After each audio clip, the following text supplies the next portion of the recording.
Is it time to move Shedeur Sanders ahead of Dillon Gabriel? I want to kind of react to his performance.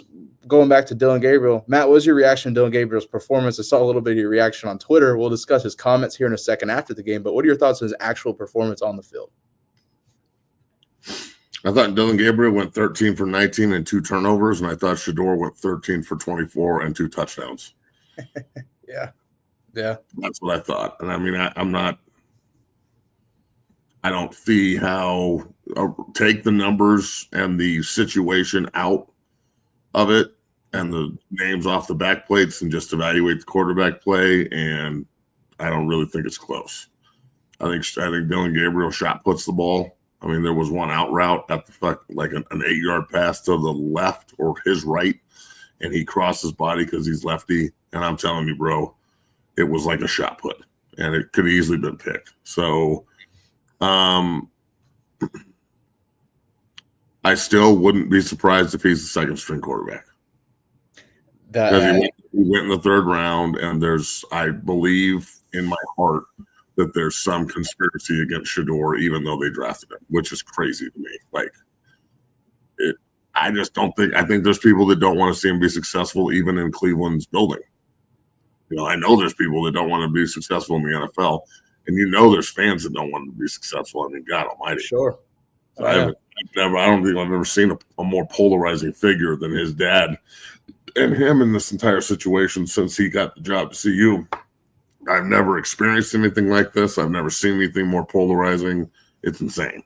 So I don't really care what the preseason lists say right now. They've got to put something out for all the pundits to talk about, and we are. But if I had to guess, it would probably be Flacco, Gabriel, Shedeur. And then they'll probably not dress one of them. And whoever has the better week, the way they should do it is whoever has the better week backs up Flacco. Yeah. And that should be a very, it should be a happy deal for the rookies because they don't have the pressure of starting. They can learn. But they're also backing up a 40-plus-year-old who could go down at any minute or suck at any minute. So. For sure. And I think it's going to be seen. Well, when's Kenny Pickett going to be traded? Because I think he's, as time goes on, he's very clearly the odd man out in the Browns quarterback room. Tyler Huntley's there, but we heard from Mary Kay Cabby, he's more there to fill in and, for injuries and whatnot. I think you said it best. Dillon Gabriel is a 2, battling with Shedeur throughout the season. But is it time to move up Shedeur? Personally, I would say yes. But I also expect the Cleveland Browns to rely on Dillon Gabriel. He's gotten the most reps throughout training camp. If they're going to throw a rookie out there, it's going to be Gabriel first, and we're going to really find out. I think his performance certainly got a lot of people talking. Now it waits to be seen how he goes out there in the regular season, but I think if we're anticipating Flacco struggles, Dillon Gabriel is going to be playing quick, and that's an opportunity for Shedeur. I just think everyone wants him to be starting week 1, wants him to be moved up, and I think we know the Cleveland Browns are going to take their time with this, and that's my 2 cents on it, Matt. We should want Dillon Gabriel to play because he's going to fuck it up bad. He's terrible. Good point. I agree with you there because, I'm expecting. If Flacco struggles, Gabriel goes out there. Shedeur going to save the day, man. It's only a matter of time. Now, I don't know if there is any saving the day in Cleveland, but good talk. Saving the day. Yeah, that's a good point. What did you think of the Gabriel pick 6? Did you have a chance to see this play? Yeah, I watched the game. Yeah, what did you think of this? Because some people are faulting Gabriel, some people are faulting the tight end. I think they're a little bit both. Who threw the ball? Gabriel. Did he throw it into a convoluted mess with 2 receivers in the same area? Yes. Facts. There might be 3 receivers in the same area. There's another fucking tight end, or unless that's a fucking tackle on the numbers. Yeah, that is true. Bro, you're not supposed to. Why are your receivers in the same spot? Number 1. Yeah, that's on them.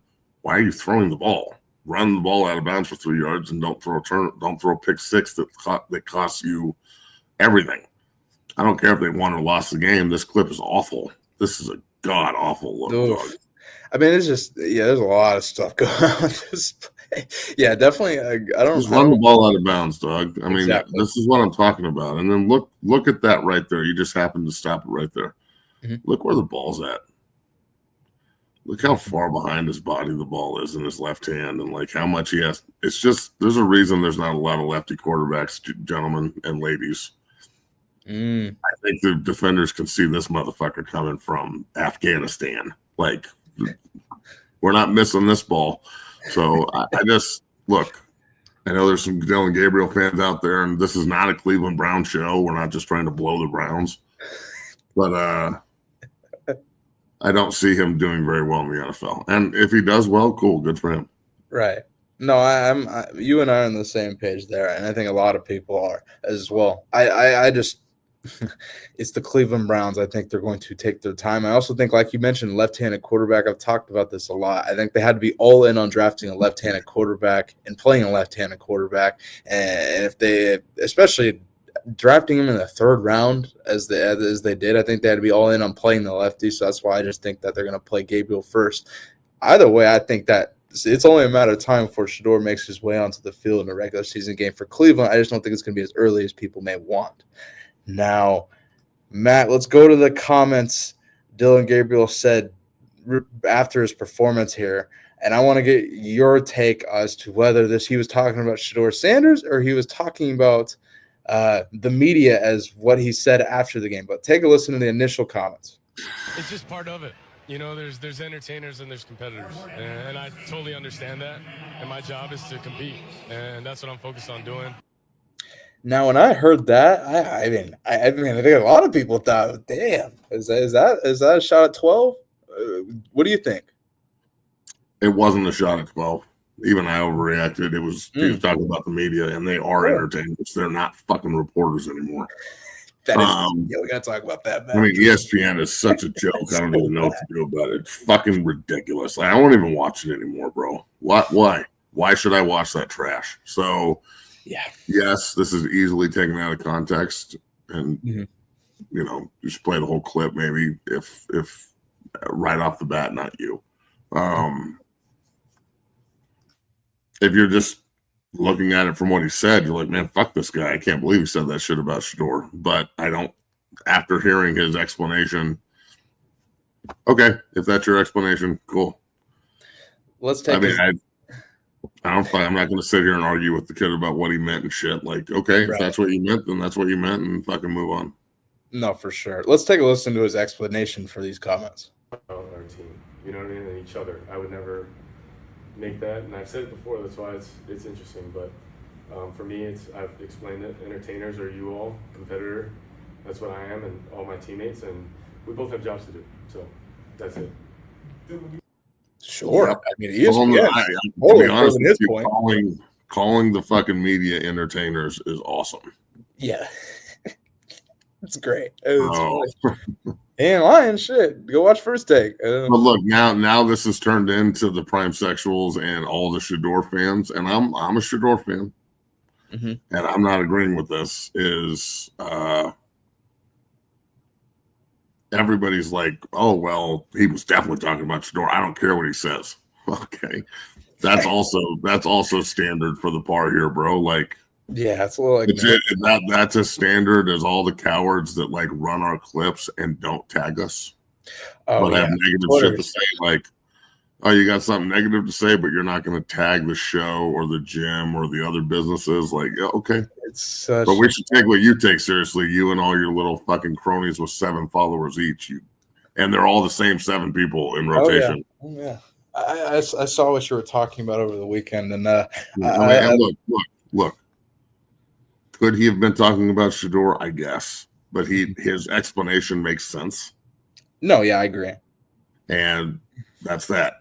I will say that I think Shedeur's a better player, and he should be the 2, and they should move forward. But I'm sure they will fuck this up. It's the Browns. It's a dog shit franchise. I guarantee they screw this up. That's what that was my concern, Matt. Is I don't want. This is a tough spot to play. I'm glad he got drafted, but like you couldn't get drafted by a worse organization other than maybe the Jets. Well, this show is brought to you by FanDuel, and since we're on the topic, you sent this to me. I can't even believe this. They have an over/under on FanDuel for how many weeks until Shedeur starts for Cleveland. That's unbelievable. 5.5 over/under. I'll probably take the over. I said over too because I initially said 14. They can be 2-3. They're not benching Flacco at 2-3. Yeah, that's true. That's very true. And I'm like, wow, they got odds for that. Shout out to FanDuel, sponsoring the show. Chat, let's see here. TJ Dill's got over. Pearl's got over. Chat, what do you got? Over under 5.5 weeks. Sure. Well, go bet it on FanDuel. It's sitting Yeah. right there. Yeah, exactly. Chat, go bet it. Let us know what you think. People.